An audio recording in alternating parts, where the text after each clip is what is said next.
My wife cheated on me with her boss, secretly maxed out our $200, $0 savings to buy a condo with him, then lied about it until their affair was exposed. Now she's suing me for half the property I fought for in the divorce court. I never saw it coming, honestly.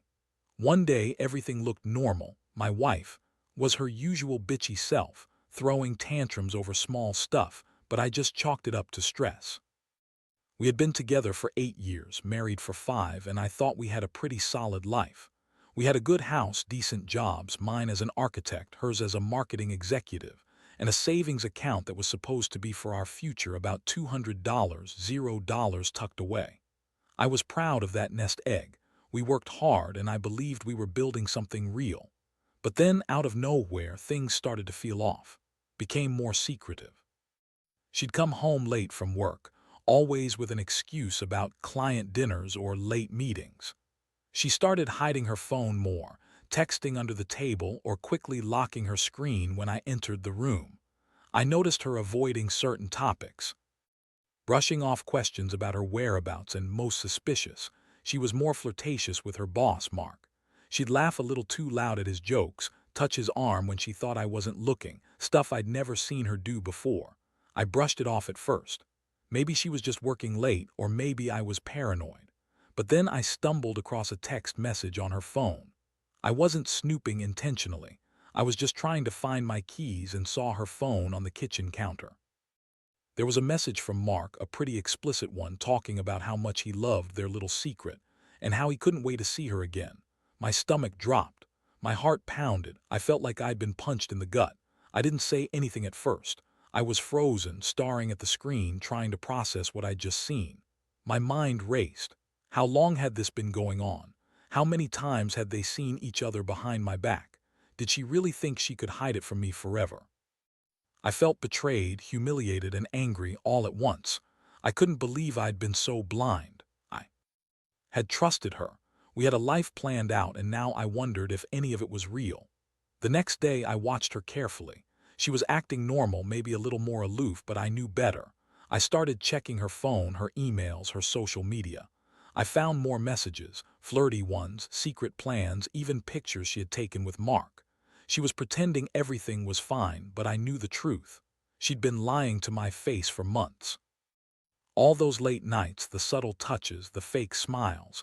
She was cheating on me with her boss, Mark, and they'd been doing it for a long time. I couldn't believe she'd do this. Was always the bitchy, bossy one, but I never imagined she'd be this manipulative, this deceitful. She was so good at lying, at pretending everything was okay. I started to feel like I didn't even know her anymore. The betrayal cut deep. It wasn't just the affair. It was the fact that she'd lied so convincingly, played me for a fool, and now I was sitting here with the evidence, feeling like I'd been punched in the stomach every time I remembered a new detail. The worst part, she didn't even seem sorry. When I confronted her that night, she looked at me with that bitchy smirk and said, "You're overreacting, Dave. It's just sex, and honestly, I don't see what the big deal is." That was the moment I realized she was playing me. She was so confident, so dismissive. She told me I was paranoid, that I was imagining things, that I was just insecure. But I knew better. I knew what I saw, and I knew I had to do something about it. But what? I never expected to find myself in this position, questioning everything about my marriage, my life. I was angry, hurt, and confused, but I also knew I had to think carefully, because once I made my move, there was no going back. The betrayal had already happened. The only question now was how I was going to handle it. After that night, everything changed. I couldn't sleep, couldn't eat. Every time I closed my eyes, I saw her smirk, heard her dismissive words. It was like my brain was stuck on replay. I kept asking myself how I missed all the signs, how I was so blind to the woman I'd loved for so many years. The betrayal wasn't just about the affair. It was about the lies, the deception, the fact that she'd been sneaking around behind my back, secretly maxing out our savings 200 without telling me. I found out she'd been secretly funneling money into a condo with Mark. I stumbled on bank statements, hidden in her email drafts, where she transferred thousands, almost as if she was planning this all along. She'd taken our savings, all the money we worked so hard for, and used it to buy herself a place with her boss. I still can't believe she did that. It wasn't just infidelity, it was outright theft. She lied about everything, about her work, her whereabouts, her feelings. She turned our life into a lie. The moment I discovered this, I knew I had to confront her again. This wasn't just about some flirty text anymore. It was about the betrayal of everything we built. I needed answers. That afternoon, I sat her down in the living room. I was calm but cold. If she thought she could lie her way out of this, she was dead wrong. I told her I knew about the condo, about the money, about Mark. Her face twisted into that bitchy expression she always wore when she was trying to manipulate someone. "Oh, come on, Dave," she said, brushing her hair back. "It's not what you think. That condo is just for investment. You're overreacting. Mark's just a friend and we're not doing anything wrong." She lied so easily, like it was second nature. I could see the flicker of guilt in her eyes, but she masked it with that arrogant attitude like she was untouchable. I told her I had proof, bank statements, messages, her own emails, and that I wasn't going to let her get away with it. She started to get defensive, throwing out more lies. "You don't understand, Dave. I was stressed, okay? The company's been terrible and Mark been there for me. It's just sex, just a fling. I didn't think it'd go this far. It's not like I planned to hurt you." That was her favorite line. She always played the victim, acting like I was the crazy one for suspecting her. But I knew better. I knew she'd been lying to me for months, probably even longer. The emotional impact hit me harder than I expected. I'd always believed in honesty. At least I thought I did. But now I was faced with her blatant lies, her betrayal, and the realization that our entire marriage might have been a lie. I felt sick, angry at her, sure, but also devastated. I had trusted her, loved her, and she'd just thrown it all away for some affair and a stupid condo with her boss. I kept thinking about the money, how it was supposed to be for our future. Retirement, a house, maybe kids someday, and she'd taken it all and wasted it on her selfishness. I told her I needed time to think, to process everything. She kept arguing, kept denying, but I saw the cracks.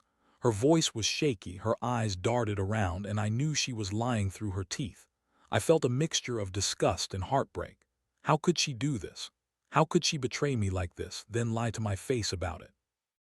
I kept replaying the moments in my head, wishing I could undo everything, wishing I could turn back time. But I couldn't, and I knew my next move had to be decisive. I didn't want to just walk away, not yet. I wanted to understand the full scope of her betrayal, how much money she'd taken, how long she'd been doing this, and what her plans were. I started digging into her finances more thoroughly. I hired a private investigator, not because I wanted to destroy her, but because I needed the truth. I needed to see how deep this went. I found out she'd secretly maxed out our credit cards, drained more savings, and even taken out a loan behind my back to fund this whole scheme. It was like her betrayal knew no limits. The worst part, she was still denying everything, still insisting she was innocent, that I was overreacting, that I was jealous and insecure. I couldn't believe her audacity. I felt like I was losing my mind, caught in a whirlwind of lies and betrayal. I started questioning if I even knew her at all. Did she ever love me? Or was I just some fool she used to get what she wanted? The pain was overwhelming, and I knew I had to make a choice soon, confront her again or just walk away and start over. But I wasn't sure I had the strength to do either just yet. After I gathered all the evidence, texts, bank statements, the proof of the condo purchase, I knew I couldn't ignore it anymore. The truth was staring me in the face, and I had to face her with everything. I decided to confront again, this time with everything laid out on the table. I remember sitting her down in the living room, my hands trembling slightly, trying to keep my voice steady. She looked at me with that typical bitchy expression, like she was annoyed I was bothering her. She crossed her arms and said, "What now, Dave? Did you find some more of my secret messages?" She rolled her eyes, acting like I was just some paranoid husband overreacting, but I wasn't in the mood for her bullshit anymore. I pulled out the printed bank statements, the screenshots of the texts, the emails I'd uncovered. I laid everything out on the table. Her face paled for a moment, but then she quickly recovered, trying to act like she wasn't rattled. "Look," she said, shrugging, "you're blowing this all out of proportion. Mark's just a friend. Yeah, we've been Talking a lot, but it's nothing serious. I didn't mean to hurt you. I was stressed, okay? The company's been a nightmare and Mark been there for me. That condo, it's just an investment. It's not like I'm moving in with him or anything. Her voice was dismissive, like she thought I was some naive fool who'd buy her lies. I wasn't buying it. I told her I knew she'd been lying for months, that she'd secretly maxed out our savings, drained our account, and bought a condo with Mark. She looked surprised, maybe even a little panicked, but then she quickly recovered her composure. "That's not true," she snapped. "You don't know what you're talking about. I haven't taken a single dollar without telling you. You're just paranoid. Maybe I did spend some money, but it's not for a condo with him, I swear." I looked at her, feeling a mixture of anger, betrayal, and sadness. How could she lie so effortlessly? How could she pretend everything was fine when I had proof right in front of her? I told her I was done listening to her lies. I said I wanted a divorce. I told her I was sick of her manipulation, her lies, her cheating, and her selfishness. That's when she started to get really bitchy, throwing her hands up and yelling, "You're overreacting, Dave. You're just jealous because I found someone who actually cares about me. Maybe you're the one who's been cheating all along, huh?" That was a punch in the gut. I felt like I'd been punched in the stomach all over again. I couldn't believe she was turning it around, accusing me of cheating when she was the one sneaking around behind my back. She was so good at gaslighting, twisting things, making herself the victim. I just sat there, feeling numb, watching her spin her web of lies. I told her that I had enough. I was done with her lies, her manipulations, her cheating. I told her I didn't want to see her again, that I was filing for divorce and that I was taking everything I could. Our house, the savings, everything. That's when she started crying, fake tears streaming down her face, acting like I was the bad guy. "You're throwing away everything we had, Dave. Don't be stupid. We can fix this. I love you." I didn't mean for any of this to happen. Her voice cracked, but I knew better. I knew she was just trying to manipulate me again. Inside, I was a mess. I felt angry, betrayed, heartbroken all at once. But I also felt a strange sense of clarity.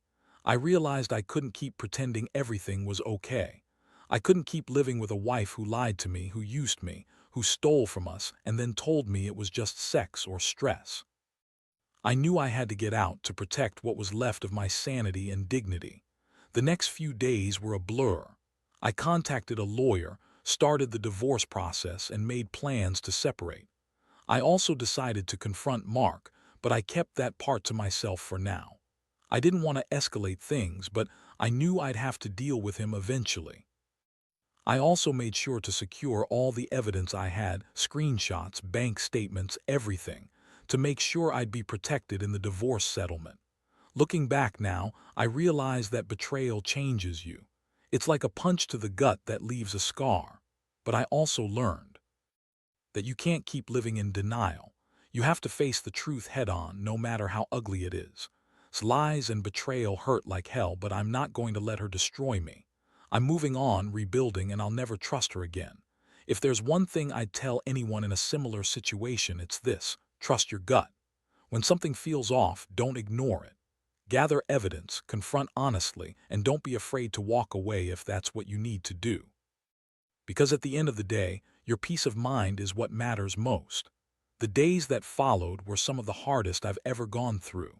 I was numb most of the time, caught between feeling furious and just wanting to crawl into a hole and disappear. I finalized the divorce papers, and the whole process moved quickly once I had the evidence to back my claims. His bitchy attitude only intensified as she realized I was serious about ending things. She started throwing tantrums, screaming about how I was ruining her life, how I was the one who betrayed her. That fake crocodile tears routine she pulled, it didn't work on me anymore. I saw through her manipulation. The thing that hit me hardest was learning how much she'd lied about everything. She'd secretly drained our savings, maxed out credit cards, and took out a loan behind my back, all to fund this affair and her new condo with Mark. I found out she'd been planning this for months, maybe even longer. She'd been pretending to be the perfect wife while secretly building her new life with her boss. The anger boiled inside me. I'd worked so hard for that money and she just stole it, spent it, and lied about it all. I decided to cut all contact with her, No more calls, no more texts. I wanted to focus on myself to process what had happened. I moved out of the house, rented an apartment nearby, and started to rebuild my life from scratch. I didn't want her to have any power over me anymore. I knew I'd have to face her in court, but I also knew I couldn't let her manipulate me anymore. I kept all the evidence in a secure folder, ready to use if needed. Meanwhile, I started to look into the condo she bought. With Mark, I hired a real estate lawyer to understand the legal implications. That's when I found out she'd secretly signed our names on the mortgage documents, maxed out our savings, and bought a property worth over $300, $0. She lied about everything, saying it was just a small investment, a personal project. But I knew better. She used our hard-earned money to fund her affair, to buy herself a new life, and then she had the nerve to pretend she was innocent. I also learned that she'd been lying to her friends and family, telling them she was working late or traveling for work. She kept up the act until the day everything exploded. Her boss, Mark, was just as much to blame. I found evidence of their secret meetings, late-night texts, and even some explicit pictures she'd taken with him. The betrayal was all-consuming. I kept asking myself how she could do this, to me, to our marriage, to our future. One thing I couldn't understand was her attitude when I confronted her. She was so sure of herself, so dismissive. She told me I was overreacting, that I was insecure, that I didn't understand love and sex like she did. She accused me of being jealous, of trying to control her. That was her favorite tactic, making me feel guilty, making me doubt myself. But I knew her better. I knew she was just a selfish, manipulative woman who'd do anything to get what she wanted. And right now, I wanted out. I made the decision to fight for everything I could get out of this mess. I wanted to protect my assets, my reputation, and my sanity. I was determined to get full custody of any shared assets, to make sure she couldn't use the money or the house against me in court. I also started talking to a financial advisor to see if I could recover some of the money she'd stolen or wasted. It was a long, exhausting process, but I knew I had to see it through. Throughout it all, I kept asking myself how I ended up here. How did I miss all the warning signs? How did I let her manipulate me for so long? The worst part was feeling so powerless, like I was just a pawn in her game. But I realized I wasn't going to be a victim anymore. I was going to take control. I was going to fight for what's mine and rebuild my life without her. Looking back, I think the biggest lesson I've learned is that betrayal cuts deep, but it also reveals the truth about who people really are. Her true character showed itself when she thought she could get away with everything. Her lies, her manipulations, they all caught up with her. And now I'm here, starting over, knowing I'll never trust her again, but also knowing I'll be okay. I have to be. Because life moves on, and sometimes the only way to survive is to face the storm head-on. The court date finally arrived, and I went in prepared. I had all the evidence laid out, screenshots, bank statements, emails, everything that proved betrayal and her secret purchase of the condo with Mark. I knew she'd try to spin it, try to manipulate the situation, but I was ready for her games. My lawyer was sharp, and we had a solid case. I felt a strange mixture of relief and dread walking into that courtroom. This was the final step in shutting down her lies and reclaiming what was rightfully mine. Sat there, looking smug at first, like she thought she had won. She had her lawyer with her, a slick woman who tried to argue that the condo was a joint investment, that I was just being paranoid. She kept throwing around words like marital assets and community property, trying to make it seem like I was just trying to steal from her. But I had the evidence. I showed the court every message, every financial transaction, every secret transfer. It was clear as day. She'd maxed out our savings, secretly bought a condo with her boss, and lied about it all. Her face twisted into anger when the judge asked her about the condo and the money. She tried to deny everything at first, then started to get defensive, throwing out excuses. It was just a business investment, she said, nothing personal. But I interrupted her, pulling out the proof that she'd transferred hundreds of thousands of dollars without telling me, that she'd signed our names on the mortgage documents, and that she'd been planning this for months. The judge looked at her with suspicion, then looked at me, and I could see the wheels turning. Eventually, the judge ruled in my favor. The condo was declared marital property and I was awarded full ownership. The lawyer tried to argue that she deserved half, but the evidence was overwhelming. I'd fought for this, worked for it, and I was finally getting some justice. I felt a huge weight lift off my shoulders. For once, I felt like I was taking control of the situation, not just a victim of her lies. But the aftermath wasn't just about winning the property. It was about facing her anger and her manipulations. After the court, she stormed out, screaming about how I was ruining her life, how she'd never forgive me for taking everything. Her tears and screams echoed in my ears, but I knew I couldn't let her guilt trip me. I'd made my decision. I wasn't going to let her control me anymore. I was done with her lies, her betrayal, her manipulations. In the weeks that followed, I started to rebuild. I moved into a new place, cut all ties with her friends and family who supported her. I focused on my work, my mental health, and trying to move past the pain. I also kept a close eye on the legal side, making sure she couldn't come back and claim anything else. I had already secured the house, the condo, and most of the savings. I was determined to get back on my feet, no matter how much damage she'd caused.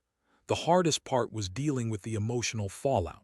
I felt a deep sense of loss, not just of the marriage, but of the trust I once had in her. I kept asking myself how I missed all the signs, how I let her manipulate me for so long. But I also knew I had done everything I could to fight back. I learned that sometimes betrayal reveals the true character of the people around us. True colors came out when she thought she could get away with everything. And now I was finally free from her web of lies. Looking back, I realize I've grown stronger from this experience.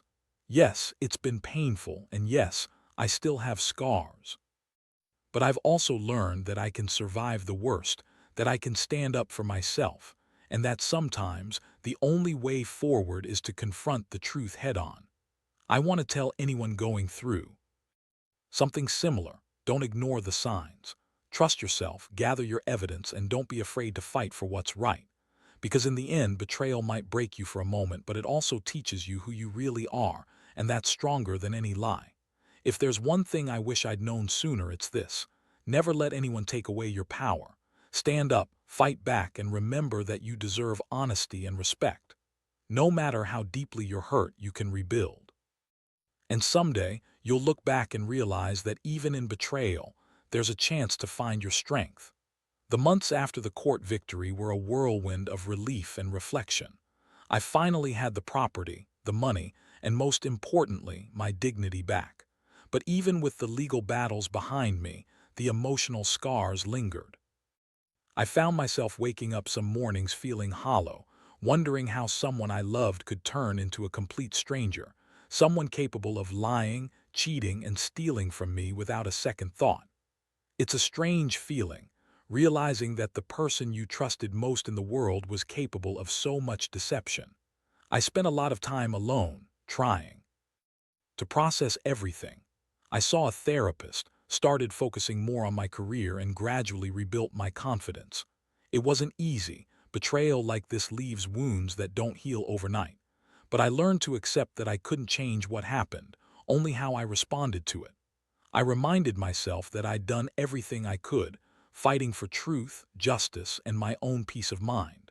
That gave me a sense of closure I hadn't felt in a long time.